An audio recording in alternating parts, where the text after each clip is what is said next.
कश्मीर में एलओसी पर निर्दोष नागरिकों को निशाना बना रहा है। पाकिस्तान की उकसावे वाली कार्रवाई का भारतीय फौज भी जोरदार जवाब दे रही है। पहले कल तक गोलियां चल रही थीं, अब बताया जा रहा है कि 150 mm के गोले चलाए जा रहे हैं, लेकिन उस गोलीबारी और गोलेबारी दोनों का मुंहतोड़ जवाब भारत की आर्मी की तरफ से दिया जा रहा है। शेलिंग की गूंज और फायरिंग लगातार पाकिस्तान द्वारा अब भी जारी है। भारत ने जिस तरीके से उसके ऊपर लगातार स्ट्राइक की है, सबक सिखाया है, ऑपरेशन सिंदूर को अंजाम दिया है, उसके बीच में अगर आप देखेंगे कि बौखलाया पाकिस्तान किस तरीके से अभी भी भारत की उन सीमाओं में शेलिंग कर रहा है। यहाँ पर एक बड़ी तस्वीर आपको मैं दिखाते चलूं। यहाँ पर मनोज आपको दिखा पाएंगे कि जिस तरीके से धुआं उठ रहा है, ये रहवासी इलाके हैं। आपको सबसे महत्वपूर्ण तस्वीर बताएं, इससे पहले भी पुंछ इलाके से टाइम्स ऑफ भारत रिपोर्टिंग कर चुका है। हमने तभी आपको बताया था कि दिन दहाड़े गोलीबारी चल रही थी, अब दिन दहाड़े शेलिंग किया जा रहा है पाकिस्तान द्वारा, और यहाँ पर गूंज जो है वो रुकने का नाम नहीं ले रही। एक तस्वीर आप देखिए, यहाँ पर ये आपको पहला शेलिंग दिखेगा, और वहीं अब ऊपर पहाड़ों पर चलते चले जाएं, आपको पूरा एक अहम महत्वपूर्ण पहाड़ नजर आएगा, जो कि जिस पर आप कम से कम 3 से 4 शेलिंग जो है वो एक साथ फुटी, बॉम्बिंग जो फुटी है वो आप देख सकते हैं। मौसम थोड़ा धुंधला है, जिसके चलते धुआं जो है वो आपको साफ नजर नहीं आ रहा, लेकिन ये तस्वीर बताने के लिए काफी है कि पाकिस्तान किस तरीके से रहवाशी इलाकों में हमला किए जा रहा है। और लगातार आपको बताएं कि पाकिस्तान कई झूठे आरोपों को लगा चुका है भारत पर, भारतीय सेना पर, लेकिन ये महत्वपूर्ण तस्वीरें खामोशी से सुने तो गूंज जो है वो लगातार यहाँ पर गूंज रही है, गोलीबारियां हो रही हैं, और यहाँ तक कि इस तरफ के भी जो पहाड़ आप तस्वीरों में देख पा रहे हैं, यहाँ पर भी कई दूरी तक, कई हद तक जो है सीमा के पास लगातार फायरिंग की गई है। पाकिस्तान की इस उकसावे वाली कार्रवाई से कश्मीर में निर्दोष नागरिकों के घर निशाना बने हुए हैं। हालांकि पाकिस्तान की इस शेलिंग से किसी तरह के नुकसान की कोई खबर नहीं है, लेकिन यह खतरा लगातार बना हुआ है।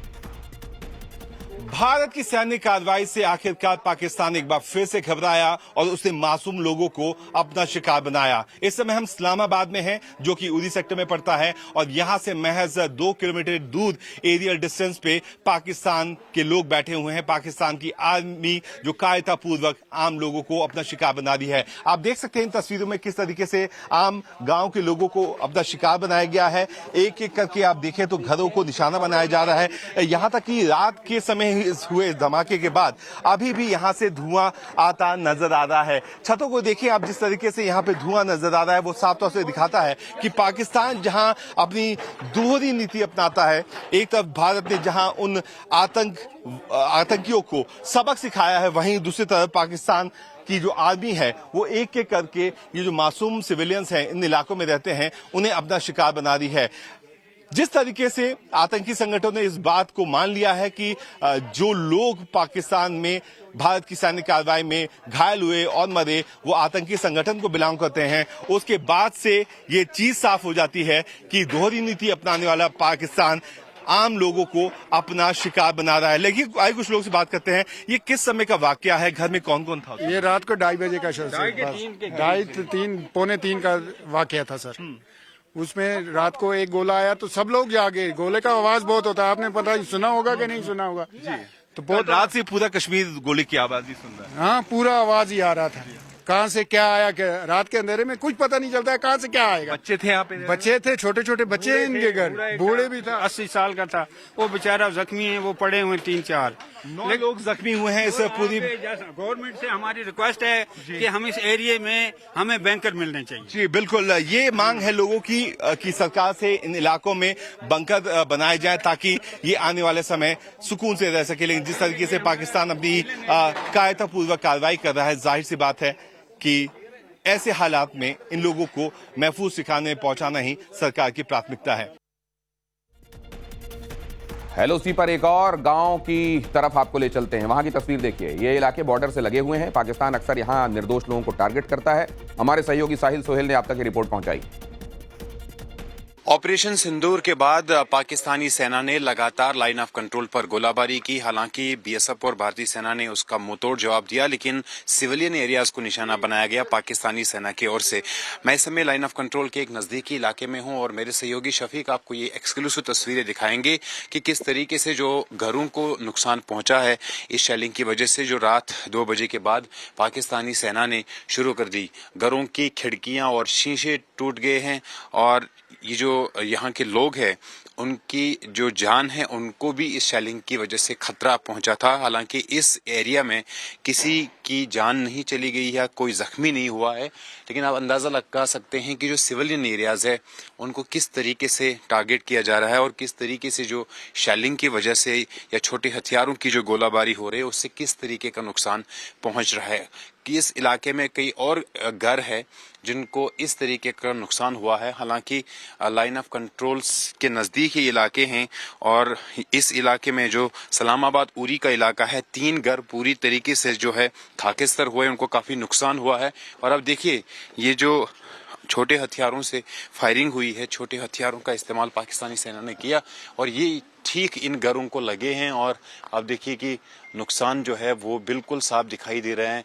शीशे और जो खिड़कियां हैं इस मकान की टूटी है। इसके साथ साथ आसपास के इलाके में जो फसल है उसको भी काफ़ी नुकसान पहुंचा है और इन लोगों की जान मुश्किल से बच पाई है।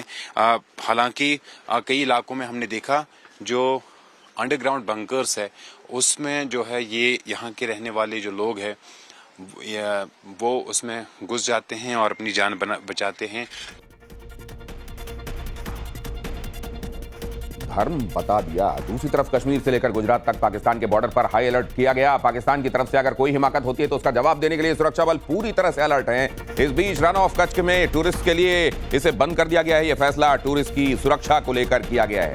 रन ऑफ कच्छ टूरिस्ट के लिए बंद किया गया और यह फैसला वहां पर लोगों की सुरक्षा को ध्यान में रखते हुए, आप जानते हैं कि ये गुजरात का वो हिस्सा है जो पाकिस्तान की तरफ पड़ता है और इसलिए इसमें इसकी इलाकाई विशेषता को देखते हुए कि यहाँ थ्रेट परसेप्शन ज्यादा है, टूरिस्ट को यहाँ अभी फिलहाल नहीं जाने दिया जाएगा।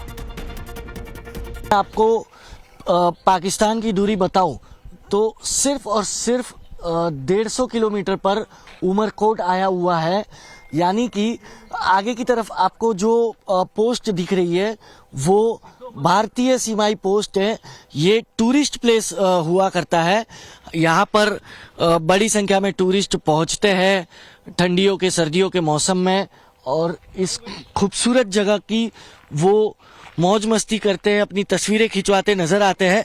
लेकिन जब भारत और पाकिस्तान के बीच तनाव की स्थिति है, एलओसी पर पहलगाम हमले के बाद भारत ने जिस तरीके से पाकिस्तान पर अटैक किया है, ऑपरेशन सिंदूर को सक्सेसफुली अंजाम किया है, उसके बाद अगर मैं यहाँ की स्थिति आपको दिखाऊं तो आप देखिए कि अभी आपको यहाँ सिर्फ ऊंट खड़े हुए नजर आएंगे और पूरा इलाका जो है वो पूरी तरह से सुनसान यानी कि खाली नजर आएगा, क्योंकि यहाँ से महज 3 किलोमीटर की दूरी पर भारतीय सीमा है और भारतीय सीमा से महज कुछ ही दूरी पर पाकिस्तान की सीमा जो है वो शुरू हो जाती है।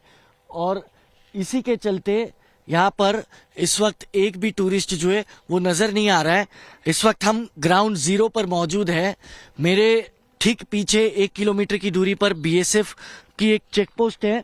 लेकिन रन ऑफ कच्छ की बात करें तो बॉर्डर की बात करें तो यहाँ से महज 3 किलोमीटर की दूरी पर इंटरनेशनल बॉर्डर जो है वो आई हुई है और उमरकोट सिर्फ 170 किलोमीटर की दूरी पर जो है वो बसा हुआ है।